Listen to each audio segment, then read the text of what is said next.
So I guess the question I have for you is, how do we get here with these Velo programs? Yeah. Well, I mean, I kind of feel like I know, because Velo sells, right? So it's like if there's a lot of businesses making an insane amount of money, where you can have a kid that's, throwing 87 and he has, 3 months before he's got, maybe he's going to go to a showcase and he's got to get to 90, right? You don't have time to maybe put on the strength, or maybe you do, like you're saying, where you can do the exercises. And honestly, I'm not going to say that all Velo programs are the same. Some actually are just more to get stronger and they're a lot better, but then some are just hucking balls into the net as hard as you can. You've probably seen a lot of those on Instagram. And I think kind of what happened, in my opinion, is that you do throw harder doing that, but it's only later on that we see, okay, yeah, you throw harder in the short term, but then the injuries, you're just blowing out your arms. You can't. They're piling up. Yeah, They're when I talk about Velo programs, I'm talking specifically more about weighted ball programs. I mean, I don't yeah, know what your experiences with those and what you've seen. yeah. I mean, so there's, I don't even necessarily want to call out, different companies that have been doing this, but like I mean, I've taken some of the certifications from them, so I've like done a lot of, research, in this area, but it does seem like they work as far as gaining short-term velo, but it's just like there's also like I read a study, I can't remember exactly, but it's like, you go to a weighted ball program, you're probably on average going to gain a few miles an hour, but then it's like a third of you guys are going to get injured like, within a couple of weeks after, so it's uh it's not sustained velocity. You might gain it, in a very short period of time, and then there's an enormous injury risk. So actually, a lot of the companies that have been doing this have walked away from it a little bit, Mhm. which is good, because yeah, the studies on it, and then like just kind of the piling up of injuries have been so brutal. But I think that it wasn't necessary. It's not like it's just like, oh, let's injure as many kids as possible kind of thing. It's more, No, yeah, no. yeah, it's more of like, hey, we just found out that if you throw as hard as you can with a weighted ball into a wall, you'll gain velocity in 2 weeks. And it's like, yeah, that might be true. And then 5 years later, we're like, oh, dang, okay, well, that's like ruining a lot of arms. And so a lot of the, people that are doing it are not doing it anymore, but it's kind of like, it's still a segment of the training, realm out there where they're still selling it, people are still doing it because not everybody knows kind of the dangers of it, which is part of, what we're talking about.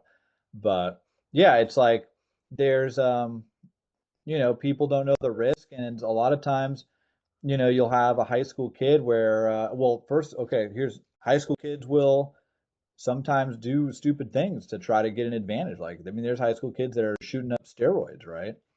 And then that ends up bad, right? That's a terrible idea, but it happens. So I think that people are going to throw weighted balls, people are going to do stupid stuff. So it's important to let people know what the risks are. And so, yeah, 100%. I mean, do you think weighted balls are more like a neuromuscular primer? Do you think they're actually strengthening the tendons and the muscles and preparing the joint for throwing faster? Or, in your opinion, is it kind of like a neuromuscular primer, like waking up the nervous system, manipulating it to throw harder, throw faster, and then eventually over time, those things subside and more or less go away. But the yeah, damage has already been done when we put too much stress on the ligament and the tendon where it's irreversible. I mean, that's something that I would love to hear you talk about because honestly, I've, I just like I'm afraid to even see a kid do it. So maybe I don't know what the research is on it. Like I just know that I've seen too many injuries. But yeah, what is your opinion like? I don't even know what those terms mean. Yeah, so for me personally, like weighted ball program, if I'm gonna feel comfortable and confident of a player who would Mhm. ask me or who's doing one or Yeah. thinking about doing one, a weighted ball program, I'm gonna ask him these questions. Um, I'm going to make these observations as well. Do they have full skeletal maturity? Yeah. So have they gone past the point of their growth plates closing? Now let me ask you a question, like at what age do their growth plates close? I mean, that's why I'm on here talking to you. Hmm. I don't know exactly If when you that. if you had a if you had to make a guess, I mean, I guess I would say, first of all, it's probably different for each athlete, but I would imagine that doesn't happen until they're like, close to full grown. So I don't know, 17, 18. What would you say? yeah, I would say 17, 18. But remember when I talked about before, you could totally have an eighth grader who looks like he belongs in college, Yeah. or a senior who looks like he's just kind of making his Uh-huh. way up into the ninth grade. So it depends on the kid. But Yeah. overall, yes, I would say this goes back to the specialization answer or question before. If I had to pick an age to start specializing in a sport where you could around that 18, 19-year-old range, sure, I could see that. Um, but for me, if I'm going to prescribe or give the okay for a weighted ball program, the athlete has to be fully skeletally mature. Mhm. Now, there's a whole pyramid here that I use as like a series of a couple things, a criteria, I guess, if you will, for someone to be eligible to do complete or pursue a weighted ball program. The next thing is, have they had a full year of strength and conditioning, like a baseline of strength and conditioning? And Mhm. that doesn't just entail their arm. It's like, have they been squatting? Have they been deadlifting? Have they been sprinting and running, doing plyo box jumps, working on their core stability, their core strength? Do they have better coordination, better proprioception, better balance than they did a year ago? Do they have better strength than they did a year ago? Do they have more size than they did a year ago? And it's relative like to their BMI and their percent body fat. So that's the second thing I'm looking for.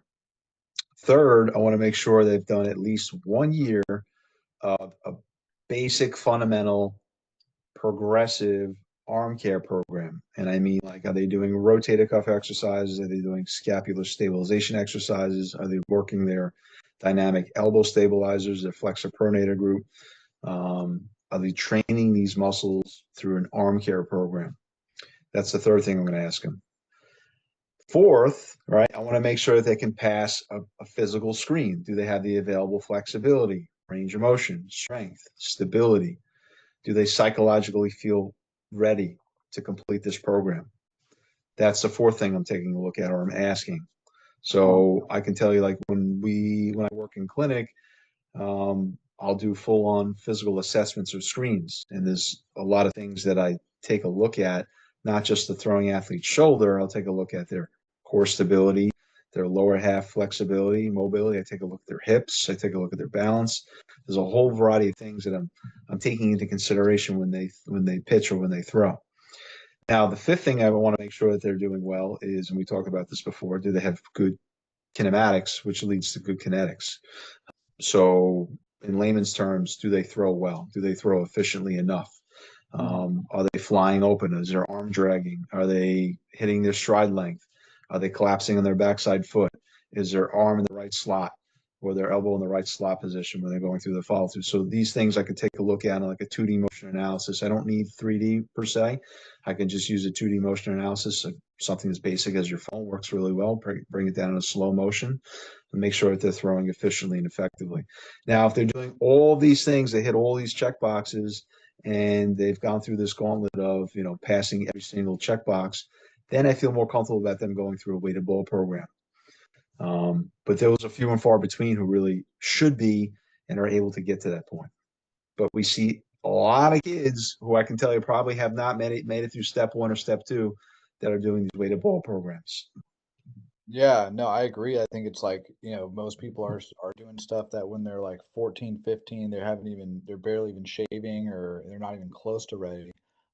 In Pro Bowl, what do they think about weighted ball programs? Is that something that they do, or is that just kind of depends on the organization, or what are their thoughts? Depends on the organization. It's something that they're definitely doing, but I think maybe it's more of like an off-season routine for these guys. And if anything, they're probably using it as like a neuromuscular primer or like a hybrid-based exercise to get them ready to get into a pitching form to kind of get them warmed up. So they might use it as like a warm-up routine. Got it. Yeah. Yeah, I think that fortunately a lot of the bigger companies are going away from that for kids, but like even just a few years ago, I actually know for a fact that they were teaching And then a lot of people still are, but I'm just talking about like some of the bigger companies were teaching that for like 9-year-olds, like weighted ball stuff and yeah, pretty crazy. Yeah, I steer away from any of that stuff. Honestly, like yeah, I'm like let's learn the knuckleball, let's learn good mechanics, and let's have fun and have a project of the knuckleball where we can pitch till we're 50 years old.